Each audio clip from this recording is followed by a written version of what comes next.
আজকের এই ভিডিওতে আমি আপনাদেরকে দেখাবো কিভাবে আপনি আপনার মোবাইল দিয়ে বিকাশের মাধ্যমে ওয়াইফাই বিল বা ইন্টারনেট বিল দিবেন। সো ছোট্ট একটা ভিডিও, আশা করি সম্পূর্ণ ভিডিওটি দেখবেন। প্রথমে আপনি আপনার মোবাইল থেকে বিকাশ অ্যাপটিতে পাসওয়ার্ড দিয়ে লগ ইন করে নেবেন। লগ ইন করে নেওয়ার পর এখানে দেখবেন পে বিল নামে একটা অপশন আছে, সেই পে বিল অপশনটাতে আপনাকে ক্লিক করে দিতে হবে। ক্লিক করে দেওয়ার পর উপরের দিকে দেখেন প্রতিষ্ঠান খুঁজুন একটা লেখা আছে এবং নিচে লেখা আছে প্রতিষ্ঠানের নাম বা ধরন দিন। আপনি যে কোম্পানির নেট ইউজ করেন সেই কোম্পানির নামটা এই জায়গায় দিয়ে দেবেন। যেমন ধরুন আমি মিলিনিয়াম কোম্পানির নেট ইউজ করি, সো আমি মিলিনিয়াম এই নামটা লিখে দিলাম। অটোমেটিক কিন্তু নিচের দিকে চলে আসবে কোম্পানির নামটা এবং এরপরে দেখেন এই জায়গায় মাস সিলেক্ট করতে বলতেছে, কোন মাসের বিলটা পে করতে চান।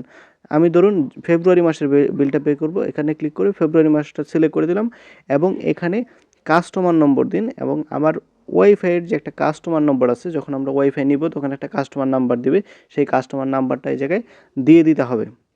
কাস্টমার নাম্বারটা দিয়ে দেওয়ার পর নিচের দিকে দেখেন পে বিল করতে এগিয়ে যান, এই অপশনটিতে ক্লিক করে দেবেন এবং টাকার পরিমাণটা চলে আসবে।